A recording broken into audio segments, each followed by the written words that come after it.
That concludes general questions. Next item of business is First Minister's questions, and at question number 1 I call Russell Finlay. Thank you, Presiding Officer.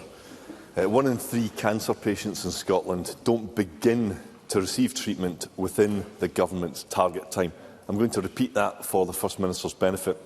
1 in 3 cancer patients are not receiving treatment when they need it. And in one health board, NHS borders, fewer than half begin treatment within the 62-day target. For NHS Grampian, it's almost as bad. And behind these new and bleak statistics are real people. For them and their families, the SNP's culture of failure can be the difference between life and death. Does John Swinney accept that this is unacceptable? And what will he do to meet cancer treatment times? First Minister. Presiding Officer, before I answer Mr Finlay's question, could I acknowledge the announcement that you made at the weekend, Presiding Officer, of your intention not to seek re-election to Parliament at the next election, express my appreciation to your leadership in Parliament as Presiding Officer. In relation to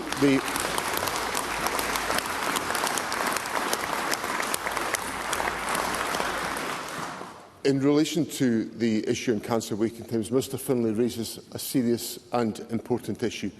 And I want to begin by expressing my regret that the cancer waiting times are in all circumstances not being achieved around the country.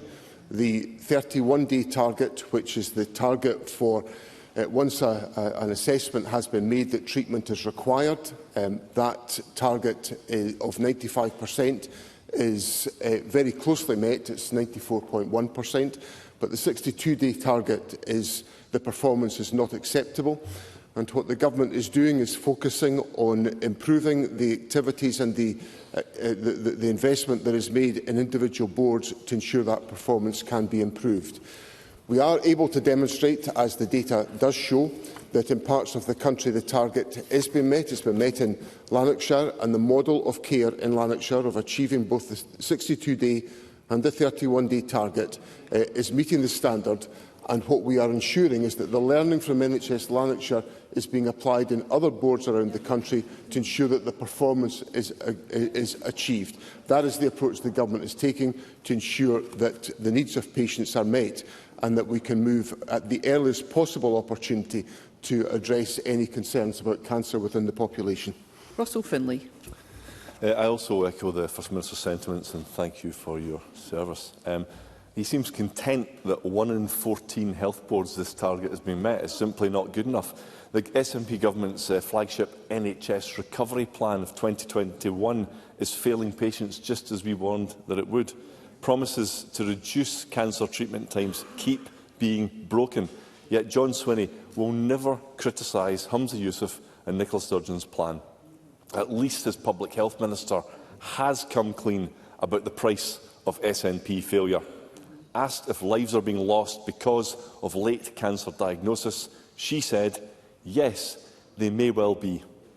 She said this in the same week that it was reported that the SNP are sitting on a £550 million underspend from last year. That's more than £500 million unspent.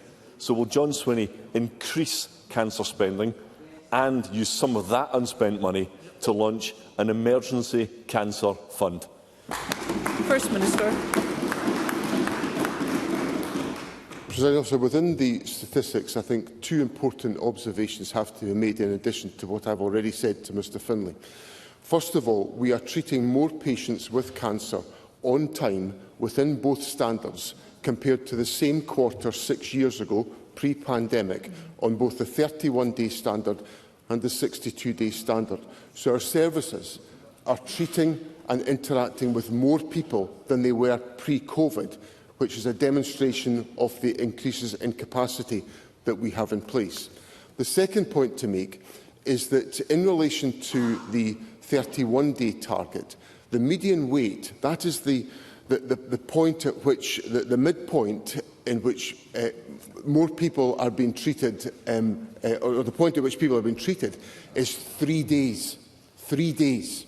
And last year, that point was 4 days. So we are finding improvements in the time in which treatment is being delivered. So I hope that gives Mr Finlay some confidence that the focus on improving capacity within the National Health Service to deal with cancer is at the heart of the Government's plans. Now, Mr Finlay referred to the underspend in the budget. Now, the underspend, of course, is applied to the financial provisions of this financial year. So I want to reassure members of the public that all of the underspend from the previous financial year will be able to be deployed in supporting public services, which of course assists us in supporting the budget that we have in place, which has already increased funding for cancer services in Scotland as part of the National Health Service budget, which of course is the highest budget that has ever been deployed for the National Health Service in the history of the NHS.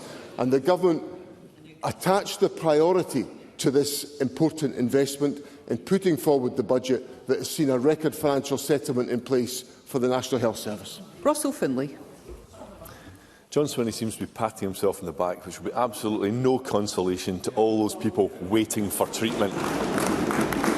Because since John Swinney became First Minister, over 3,000 cancer patients are waiting longer for treatment than his government promised. Every passing day puts more lives at risk, but this government is complacent. There's no sense of urgency. The Health Secretary, who's not here today, wasn't even in Scotland to respond to these latest shocking figures. He was on a second trip to Japan, and I've no idea why he's not here today. It's absolutely ridiculous. The SNP press release said that his Japan visit was to talk up Scotland's health technology sector, and I'm all for promoting Scottish technical innovation. But this analogue SNP government can't even deliver a basic app for Scottish NHS patients. So can John Swinney tell worried cancer patients and their families how they will be helped by a Health Secretary collecting more air miles? First Minister. President Officer, the Health Secretary is in Japan at the Osaka Expo, which is a partnership between the Scottish Government and the United Kingdom Government, which on 3 occasions this year Scotland has an opportunity to highlight some of the strengths within the Scottish economy. One of those strengths which the Health Secretary is promoting is the life sciences sector, which is a huge asset to Scotland, and the Health Secretary is in Japan at my request, with my approval, to ensure that Scotland's life sciences sector is able to be promoted to an international audience, given the significance of the life sciences sector to our university and research community in Scotland. Now, what I want to make clear to Mr Finlay is that the Government has put in place the investment provided for in the budget, which Mr Finlay didn't support, to ensure that we are able to support the delivery of healthcare services in Scotland with record funding available. We are concentrating. Mr Finlay asked me what steps could be taken to reassure patients. What I would say to patients is that the learning that has been developed in NHS Lanarkshire about improvements in the delivery of cancer services are being shared around the country.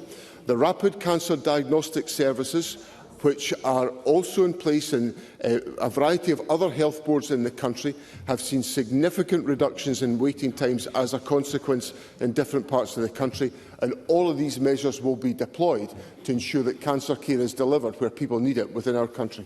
Russell Finlay. It's perhaps not surprising that Neil Gray was out of the country talking tech, because the previous SNP Health Secretary quit because of his own overseas tech difficulties. But where is Neil Gray's focus? There's a cancer care crisis, but he took taxpayer-funded limos to the pub and the football, and then he decided to go to Japan.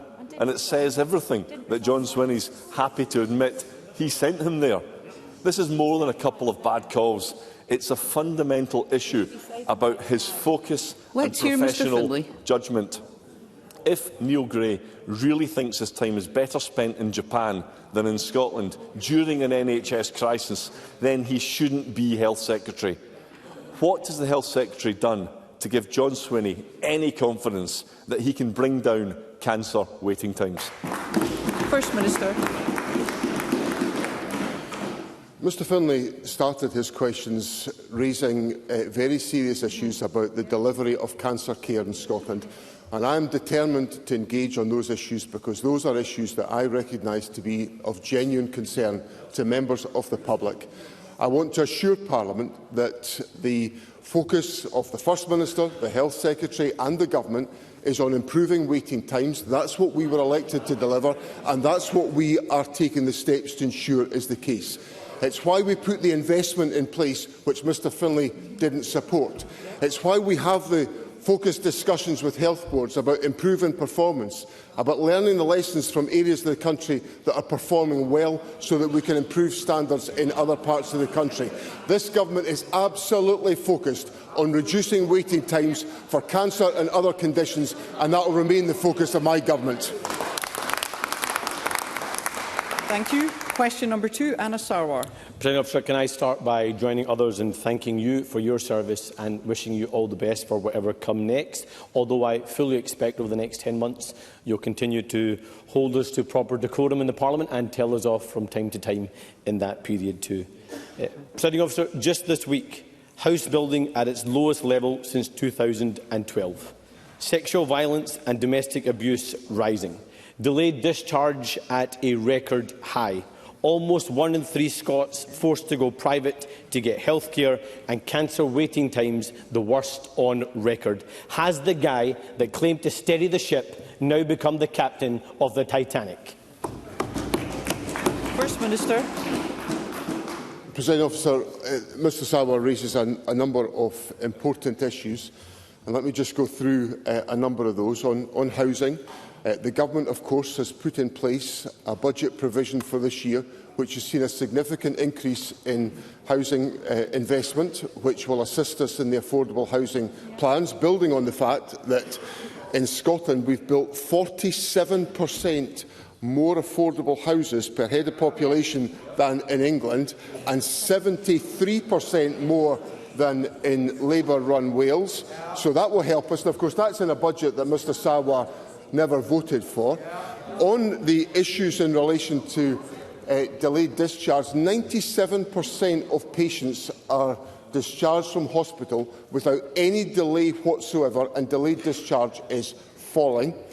On recorded crime is broadly stable with where it has been. The increase of reporting of sexual crime is because more people are prepared to come forward, because this government is prepared to pursue sexual crime and bring offenders to account. And on cancer treatment, as I've explained to Mr Finlay, the government is focused on improving waiting times and reducing the waits that individuals have. So this government is absolutely focused on the priorities of the people of Scotland, and that's the leadership that I deliver to ensure that's the case. Anna Sarwar. The fact of the matter is John Swinney and the SNP aren't working, and Scots can see that. Our NHS is fighting for survival under John Swinney, and Scots are paying the price for his incompetence. Just this week we heard the case of Gerard McBride, who has waited 76 weeks for hip and knee surgery despite crippling osteoarthritis. We heard from Alison, a mum, who told the BBC that she had to pay £4,500 for private cataract surgery. She said, and I quote, "I would have gone blind before the NHS would have seen me." And we heard from Elizabeth, who had to spend £18,000 of her own savings for a hip operation due to long waits on the NHS. This is the price Scots are paying for SNP failure. And the situation is so bad that Dr Ian Kennedy of the BMA has said that the NHS is dying before our eyes. Isn't this a damning indictment of John Swinney and the SNP, who are destroying our NHS? First Minister. President Officer, the Government is taking the steps to make sure that the NHS is able to have the capacity and the resources to deliver on people's expectations and their needs. So, to give 2 examples of that, the first is that we've put in place a record financial settlement for the National Health Service, which the Labour Party could not bring itself to vote for in the recent budget. And secondly, in April 2024, we promised to put in place an additional 64,000 appointments and procedures by the end of March 2025, and we exceeded that target, delivering 105,500 additional procedures in the first year of my term in office as First Minister. So what this government will do is that we will focus on meeting the needs of the people of Scotland, put the money in place to do so, not duck the responsibilities as Mr Sarwar has done, and make sure people get the treatment that they require. Sarwar. This is a failing First Minister in a failing SNP government. John Swinney took personal responsibility for tackling the crisis in Scotland's NHS, and now things are getting worse. Waiting lists up, thousands more Scots forced to go private, and cancer waiting times the worst they have ever been. And as the crisis in our NHS deepens, where was the Health Secretary this week? In Japan, lecturing on digital healthcare while he can't even sort an NHS app at home. And while he was away, we did get a rare moment of candour from Public Health Minister Jenny Minto. When asked about the worst cancer waiting times on record, she said to STV, "Are people losing their lives due to later diagnosis? Yes, they may well be." An SNP minister admitting that SNP failure is costing lives. So what does John Swinney say to the families left picking up the pieces of losing a loved one too soon? First Minister. What I would say to families is that the government is doing all that it possibly can do to make sure that we have in place services that meet the needs of individuals. And the reassurance I would give them is this. When individuals are identified as requiring treatment, the median waiting time for people getting that treatment is 3 days.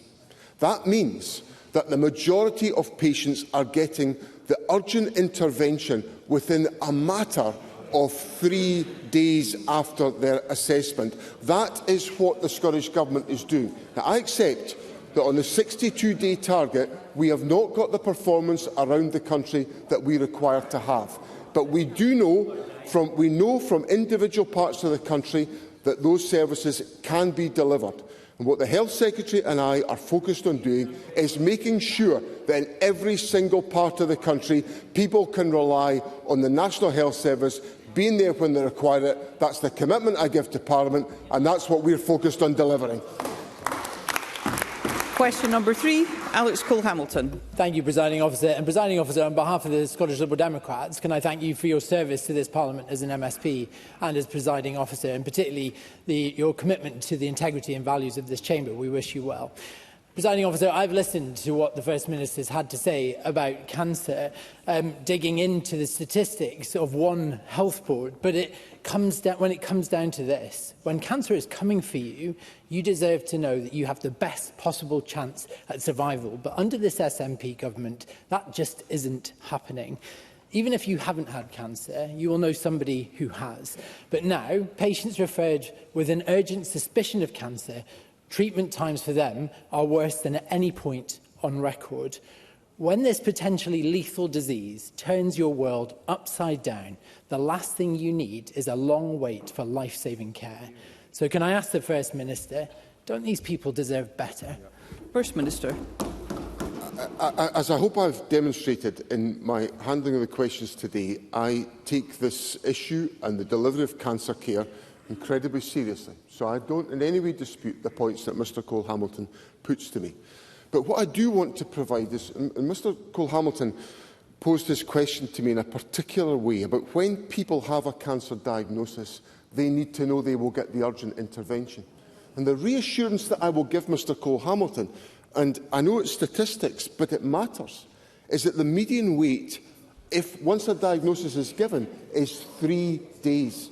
So the intervention could hardly be any more immediate than the 3-day intervention for the majority of patients. So what the government will do, I accept that the 62-day target is not being met sufficiently well around the country, and we are focused on strengthening capacity to make sure that is the case. But we are treating more patients with cancer on time and within both standards compared to the same quarter prior to the pandemic.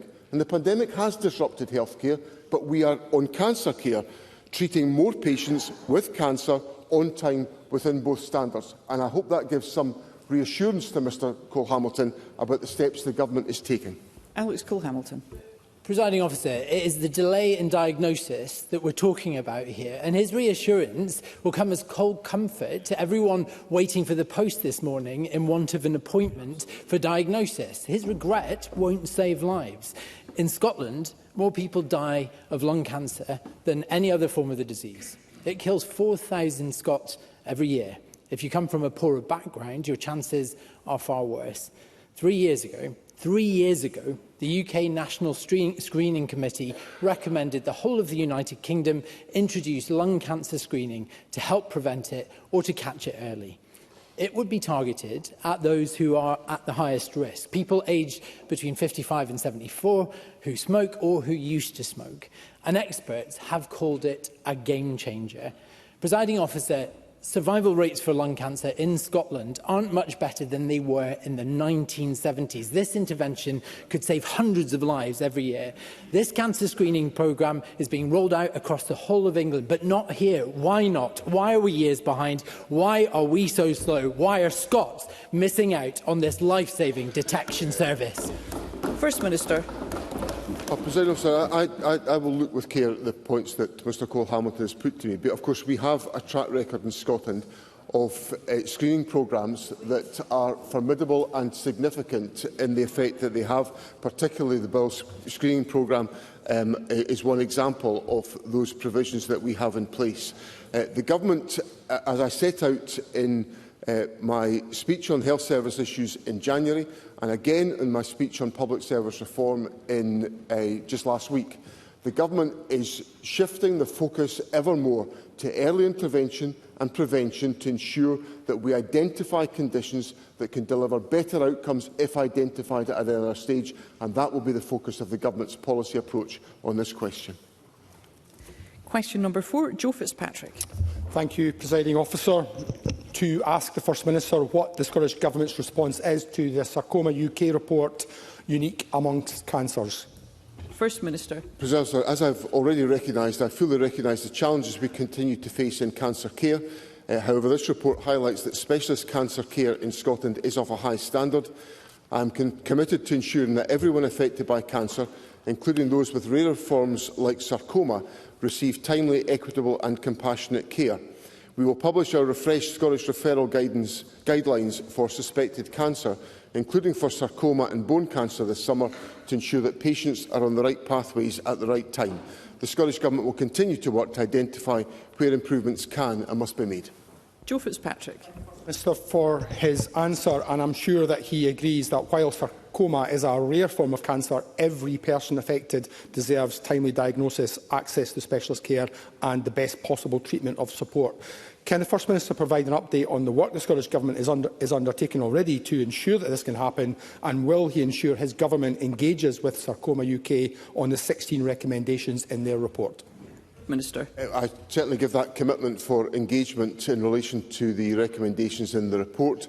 As I've indicated in my answer to Mr Cole-Hamilton, early diagnosis is a critical factor on this issue, and the Detect Cancer Earlier programme has led to the delivery of rapid cancer diagnostic services, which are a key tool in taking forward this work. Our 6th diagnostic service opened in NHS Forth Valley in May of this year, and we've invested over £40 million over the past 5 years to support cancer services and improve waiting times, and the budget that Mr Fitzpatrick supported earlier this year will assist us in that endeavour. Brief supplementary, Jackie Bailey. Cancer is Scotland's biggest killer, whether it is a rare sarcoma or a more common cancer. Yet waiting times for cancer treatment in the first quarter of this year were the worst on record. And quoting median waits, First Minister, is no comfort for those waiting longer. This is a matter of life or death, and your own Minister accepted that people were dying as a result of these delays. In the very week that the Chair of the BMA said that the NHS was dying before his eyes, how much longer do we need to tolerate this SNP government who are not delivering improvements and continue to let down staff and patients with devastating results. First Minister. I want to reassure members of the public that this issue has the focus and the attention of the Government, the First Minister and the Health Secretary. I've set out already, and I'll repeat, forgive me. Let's hear one another. Forgive me, Presiding Officer, I'll repeat some of what I've said already. We are treating more patients with cancer on time within both standards compared to the same quarter 6 years ago. So we have expanded capacity.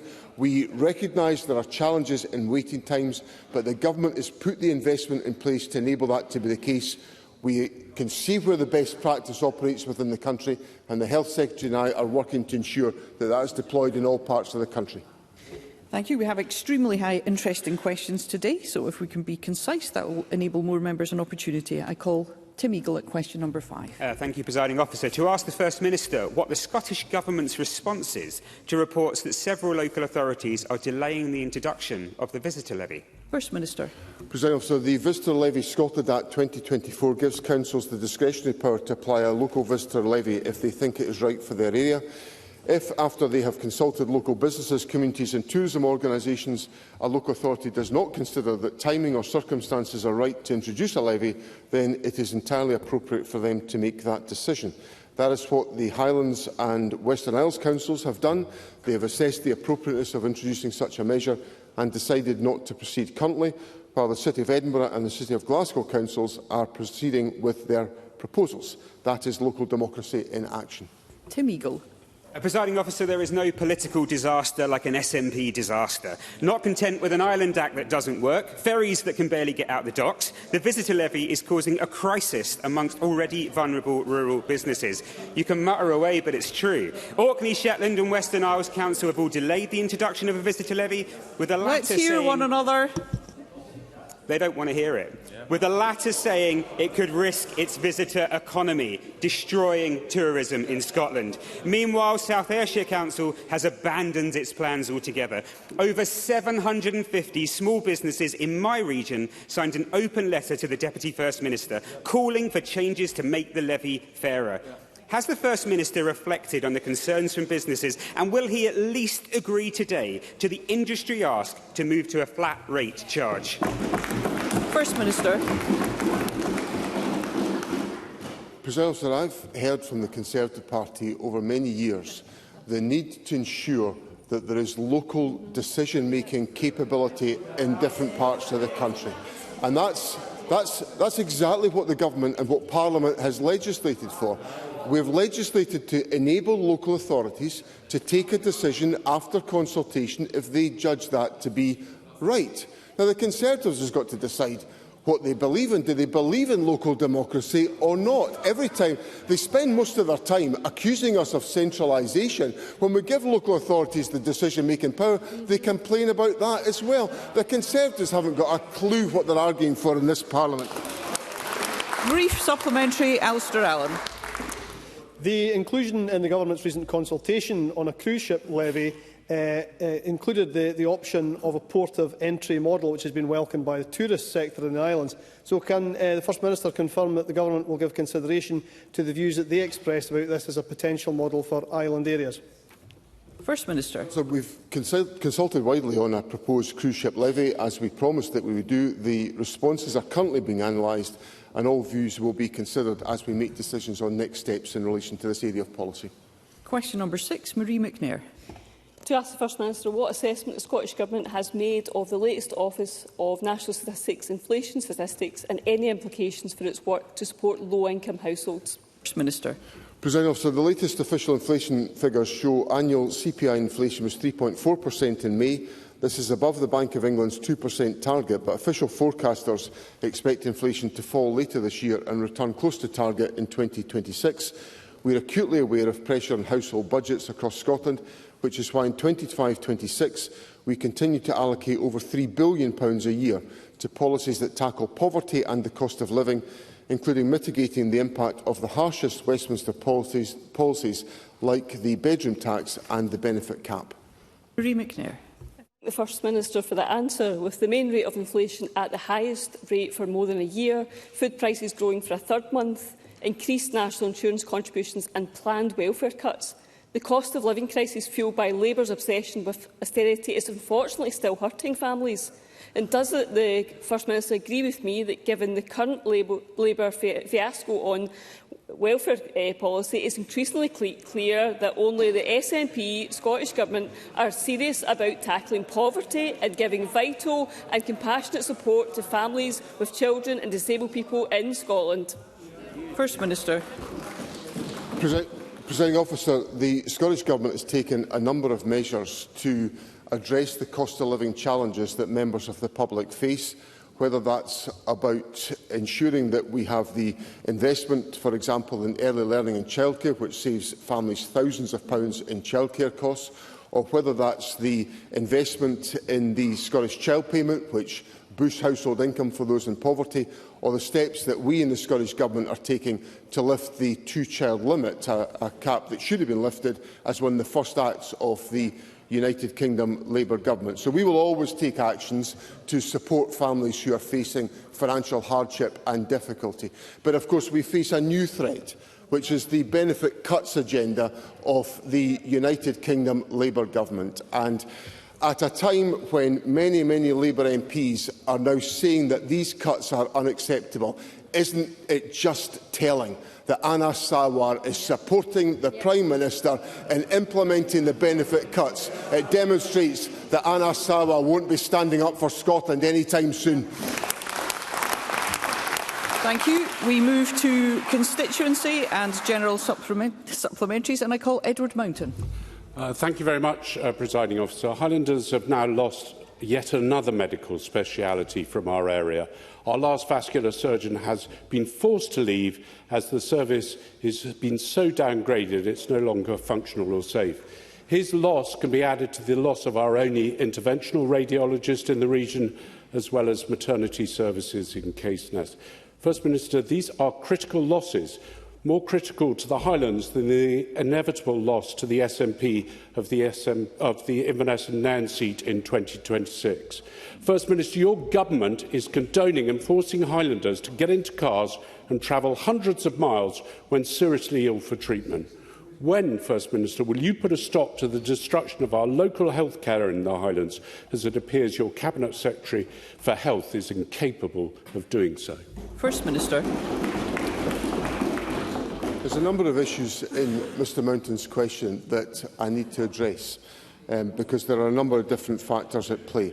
First of all, the issues in relation to maternity services in Caithness have been addressed because of clinical assessments about the most appropriate way in which services should be delivered. And I think Parliament would take a dim view of ministers that ignored clinical assessments of the safety and the efficacy of maternity services, and we would not be doing anyone a service if we ignored that clinical opinion. Now, on other questions, such as the point on vascular surgery, we will face challenges in different parts of the country. Indeed, that lies at the heart of some of the issues around about cancer care that I have addressed already, of our ability to recruit clinical leadership to deliver these services. I have absolutely no desire for us not to be able to provide services of the type that Mr Mountain has raised. But if we struggle to recruit individuals to deliver those services, those are practical realities that the Government has to address. And lastly, let me say this to Mr Mountain. The Government has invested in establishing a national treatment centre in Inverness, which is delivering thousands of procedures on behalf of Highlanders and people from other parts of the country because of the focus on delivering high-quality healthcare in that environment. That's an indication of the Scottish Government's commitment to the Highlands, one of many other commitments that this Government will continue to deliver. Stuart McMillan. Thank you, Presiding Officer. The First Minister will be aware of the recent announcement that the RTS turn-off is to be phased out. That has been delayed. Now, this is welcome, as the experience of many of my constituents has been far from positive, with some making appointments only to have the engineers not turn up or actually have them cancelled at short notice. So would the First Minister join me in calling on anyone who has an RTS meter to contact their energy supplier as soon as possible, and if they have any issues to contact their MSP or advice services like Advice Direct Scotland and Age Scotland for support? First Minister. I agree with Mr McMillan. This has taken far too long to be resolved, and I would echo his calls for individuals who are affected to make the appropriate contact with their supplier urgently, and if issues remain, to alert advice services and Ofgem if they have any issues to address. But I'm glad that we have some respite, but it's taken far too long to get there. Claire Baker. Thank you very much, Presiding Officer. The rise in recorded rape and attempted rape of 15% in the past year is highly alarming. This coalesces with the increasing normalisation of violence and sexual activity, where non-fatal strangulation has become more prevalent and mainstream. I have been calling for government action to challenge this culture, to be clear on the health and criminal consequences, and invest much more heavily in prevention work with young people. Will the First Minister commit to taking this action forward? First Minister. I am very happy to associate myself with the comments of Claire Baker. In relation to recorded crime, total recorded crime shows very little change. It's down less than 1% compared to the previous year. And of course, the level of recorded crime in Scotland is now down 40% since 2006-07. But within those figures, there is a significant rise in the reporting of sexual offences.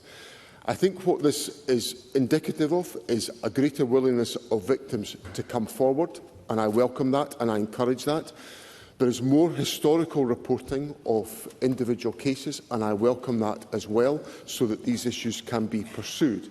But there is also, as Claire Baker rightly points out, a culture that is more prevalent, which normalises sexual violence against women. And I deprecate that, I condemn it, and I commit the government and commit my leadership to ensuring that the behaviour of men is properly and fully confronted to address the legitimate concerns that Claire Baker puts to Parliament today. David Torrance. Thank you, Presiding Officer. Given the rising cost of living, free school meals have an important role to play in reducing pressures on families, whilst improving the lives of young people across Scotland. And that's more important than ever in the face of a continued austerity from Westminster. Can the First Minister advise how the Scottish Government's recent work in expanding free school meals to pupils in S1 to S3 in 8 council areas, including in my constituency of Kirkcaldy, will support this work to ensure that every child has the best start in life, regardless of their background? First Minister. Sir, I very much associate myself with the comments of Mr Torrance in relation to the challenges around the cost of living. On Monday, I set out the approach the Government is taking to the delivery of a pilot exercise in 8 local authority areas. I visited Springburn Academy in the city of Glasgow on Monday and saw first-hand the benefits of the offer of a healthy, nutritious free school meal to young people in S1 to S3. Those young people are in receipt, or their families are in receipt of the Scottish Child Payment, and the Government will take forward this proposal, and it will be rolled out in about 60 schools across 8 local authority areas in the course of the next school year, and that could benefit over 6,000 young people and contribute to tackling the cost of living issue, and also give young people a healthy and nutritious school meal as part of their day. Jackson Carlow. So it's almost a year to the day that we learned of the untimely loss to cancer of Professor Alison Britton, an outstanding public servant whose timing of whose death meant that her contribution to public life here in Scotland, I don't think, was properly recognised by this Parliament, not least the 2 groundbreaking landmark reports commissioned by the Scottish Government that she produced into transvaginal mesh. Her loss is keenly felt by me, all her colleagues, those who work for her, but in particular by the thousands of women who suffered the injustice of mesh and who saw in her championship leadership. Will the First Minister undertake to revisit the 2 reports and the many recommendations which the Government accepted in full, which I don't believe yet have been fully implemented, update Parliament on the progress in regard to that? And will he also ask the Health Secretary to work with the Labour Government at Westminster to revisit the recommendations of the Hughes report into compensation for the women who suffered the mesh injustice and who have waited far too long? First Minister. I'm very happy to take forward those points, and I take this opportunity to express my appreciation for the distinguished public service and the distinguished clinical leadership of Professor Alison Britton. I think what is perhaps the best way to take this forward is if I meet with Mr Carlow to discuss these issues over the course of the summer, so that I can properly and fully take stock of the progress that has been made and what requires to be undertaken, and then we can report to Parliament at the start of the parliamentary session in September. And I will ask the Health Secretary to engage with the United Kingdom Government on the Hughes report, but I will make arrangements to see Mr Carlow to discuss those issues. Carol Mockin. Thank you, Presiding Officer. The First Minister may be aware that Amy planned to make up to 100 road maintenance workers in Ayrshire and Dumfries and Galloway redundant. These workers are funded by a Scottish Government contract. The A77 is one of the most dangerous roads in Scotland, with constant disruption to the economy of the South West due to its poor state of repair. My constituents have frequent lengthy waits at roadworks and often miles of diversions. Will the First Minister travel this road with me and explain to my constituents why 100 workers who should be helping to maintain this important road are losing their jobs? First Minister. I understand these issues are the subject of consultation between Amy and the relevant trade unions, and I would obviously want to make sure that that is all done properly in accordance with the Fair Work principles of the Government. So I understand the importance of the point that Carol Mockin is raising in Parliament today, but there will be a process that has to be gone through about those issues, and it may not be the outcome that is achieved is the one that Carol Mockin fears. So I will ask the Transport Secretary to consider the issues that have been raised and to reply to Carol Mockin about how these points can be properly and fully addressed. Christine Graham. Well, thank you very much, Presiding Officer. First Minister, on 24th April, at First Minister's questions, I asked about the guidance on mothballing rural nurseries, and I was told then that the guidance was already under review. Now, we're at the end of the school and nursery year, so can I ask, is the review concluded, and if so, when will it be published? First Minister. President, I understand that there's to be dialogue with stakeholders over the summer in relation to the guidance, which is, of course, part of the necessary process of dialogue the Government has to go through when it's reviewing such material. The local authorities preparing for the new academic year should follow the existing guidance when considering these questions, and the guidance is clear on the need for local decisions to be based upon effective engagement with the community, reflecting the needs of local families. And I know that issue will matter significantly to Christine Graham, given her local engagement on all of these issues, which she's raised with me previously and which I know are at the heart of her concerns. Craig Hoy. Thank you, Presiding Officer. On Monday, for the third time in as many months, I visited the usual place in Dumfries. As the First Minister knows from his own recent visit, Craig McEwen and his team operate a life-changing hospitality-based project which equips young people with disabilities and ASN needs with the experience, confidence and skills to enter the workplace. But last weekend it was confirmed that the usual place has been unsuccessful in its application to the Scottish Government's Learning Disability Support Fund. If no further Scottish Government funding is confirmed soon, Craig McEwen fears that the usual place could have to shut its doors for good in December. First Minister, we cannot let this happen. So will Mr Swinney engage with his officials and Inspiring Scotland to turn the warm words that he spoke during his recent visit into urgently needed financial support? First Minister. I value enormously the usual place. It's a venue that I know well and I've engaged with on a number of occasions over my ministerial life, and I visited the usual place just a few weeks ago to see the good work that's in place. The funding round that Mr Hoy has referred to is a competitive funding round, and the decisions that were made there are taken at arm's length from governments. It's an assessment of individual applications. And he is correct, the usual place were unsuccessful. However, there is interim funding in place through other government channels of funding which have been put in place both from South of Scotland Enterprise and also from one of if my memory serves me right, one of the health-based funds which are supporting the work of the usual place, and I'm committed to trying to find a solution in that respect. So I don't really think it is fair for Mr Hoy to say there hasn't been government funding put into or effort put in to try to find funding, because what I've just put on the record refutes what Mr Hoy is saying. So I'm completely committed to doing all that we can to support the usual place, which does outstanding work in transforming the lives of young people in our country. Briefest supplementary, Ross Greer. Thank you, Presiding Officer. This morning, Oxfam published a report showing a huge increase in private jet travel in and out of Scotland. Private jets are a disaster for the climate. They're 20 to 30 times more polluting than regular commercial air travel. 2 of the 3 airports that have seen a significant increase are owned by the Scottish Government. Air departure tax has not been devolved, but could the First Minister commit to introducing a charge at Scottish Government-owned airports to ensure that these super-rich elites pay for the amount of pollution they're throwing into our atmosphere? First Minister. Presiding Officer, I've already stated that I'm interested in the suggestion of higher tax rates on private jet flights. We continue to explore all options for implementing air departure tax, but this must be done in a way that protects the connectivity of the Highlands and Islands and the lifeline services these communities rely upon. So I understand and I sympathise with the points that Mr Greer is raising today, and we will consider that as part of the steps on air departure tax. But as I think Mr Greer will know, there is an incredible amount of complexity in these issues, and we have to make sure we've got a sustainable way that doesn't in any way undermine the approach that we take in the Highlands and Islands.